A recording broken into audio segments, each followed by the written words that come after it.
¿Qué tal?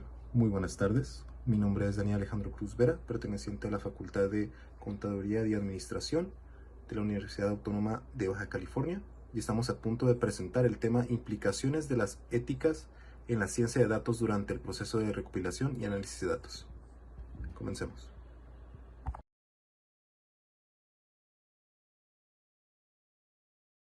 En esta presentación se responderán las siguientes preguntas, basadas en las lecturas previas acerca de la implicación de la ética en el proceso de recopilación y análisis de datos. Las preguntas son, ¿cuáles son los tipos de datos que existen? ¿Qué es el flujo de trabajo de la ciencia de datos? ¿Cuáles son las etapas principales de la ciencia de datos y en qué consisten? ¿De qué manera se pueden recopilar los datos? ¿En qué formato se pueden encontrar los datos? ¿Y de qué manera se almacenan los datos?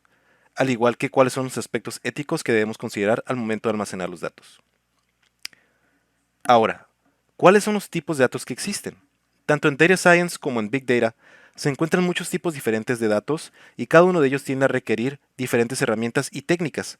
Las principales categorías de tipos de datos son los siguientes. Datos estructurados. Los datos estructurados son datos que dependen de un modelo de datos y residen de un campo fijo dentro de un registro. Los datos no estructurados son datos que no son fáciles de encajar en un modelo de datos porque el contenido es específico del contexto o varía. Un ejemplo de datos no estructurados puede ser un correo electrónico. Aunque el correo electrónico contiene elementos estructurados como el remitente, el título y el cuerpo del texto, es un desafío encontrar el número de personas que han escrito un mensaje de correo electrónico de queja sobre un empleado específico porque existen muchas maneras de referirse a una persona. El siguiente es el lenguaje natural. El lenguaje natural es un tipo especial de dato no estructurado. Es difícil de procesar porque requiere el conocimiento de técnicas específicas de ciencias de datos y lingüística. El generado por máquina. Los datos generados por máquina es información que se crea automáticamente por un ordenador, proceso, aplicación u otra máquina sin intervención humana. Basados en gráficos. Los datos basados en gráficos son una forma natural de representar las redes sociales y su estructura permite calcular métricas específicas como la influencia de una persona y el camino más corto entre dos personas.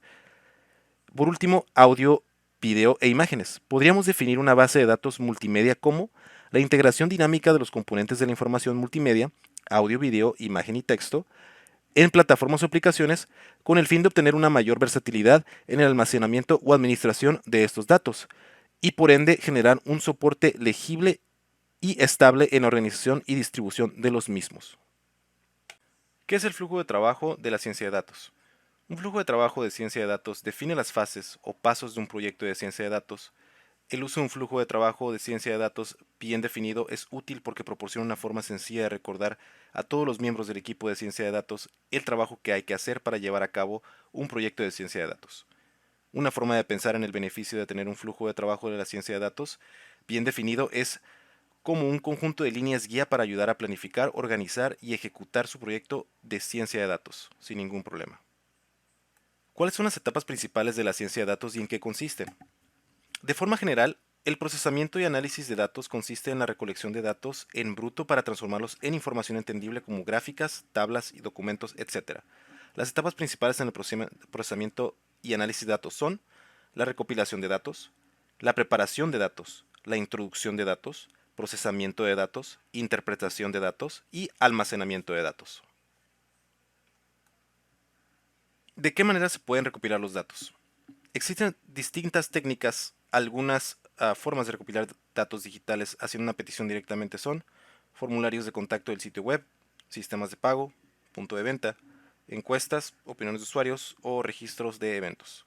Pero también existen técnicas para recopilar datos que simplemente están en la dinámica digital y la mayoría de las veces son ignorados, como es el caso de los datos transaccionales, que incluyen múltiples variables como qué, cuánto, cómo y cuándo compraron los clientes, así como qué promociones o cupones usaron. ¿En qué formato se pueden encontrar los datos? Realmente los datos se pueden encontrar de varias formas. En este caso, el formato más sencillo o más familiar, uno de los más familiares que nosotros conocemos, por ejemplo, puede ser el Excel, que es el más tradicional, pero también el más utilizado.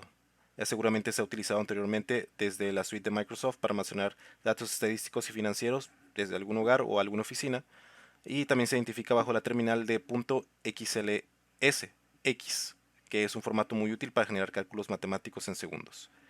Así también tenemos el CSV, que es un tipo de archivo que suele separar la información por comas. De esta forma puede diferenciar distintos datos. Sus siglas significan Comma Separated Values. Y por último, el más común, que es el TXT, que su principal característica es que te permite almacenar la información de forma libre y después puedes administrarlo de forma más acorde a los objetivos del científico de datos. ¿De qué manera se almacenan los datos? Con la democratización de Internet, los usuarios comenzamos a crear datos a cada segundo en nuestra navegación online. Cada clic, cada scroll, cada visualización de pantalla, todo lo que hacemos e incluso lo que no hacemos genera datos. Estos datos se tienen que recopilar y además guardar en algún sitio. En eso consiste el almacenamiento. Básicamente, recopilamos datos y los demás los dejamos en un sitio al que llamamos Data Lake o lago de datos. En este caso nos podemos referir enormemente a lo que es la nube donde se almacena esta información. Por último, ¿cuáles son los aspectos éticos que debemos considerar al momento de almacenar los datos?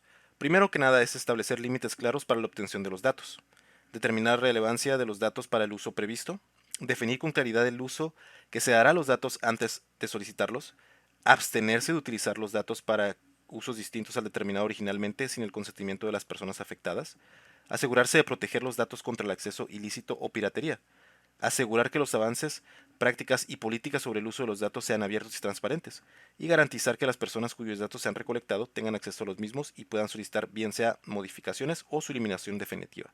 Esto precisamente porque estamos lidiando con datos personales.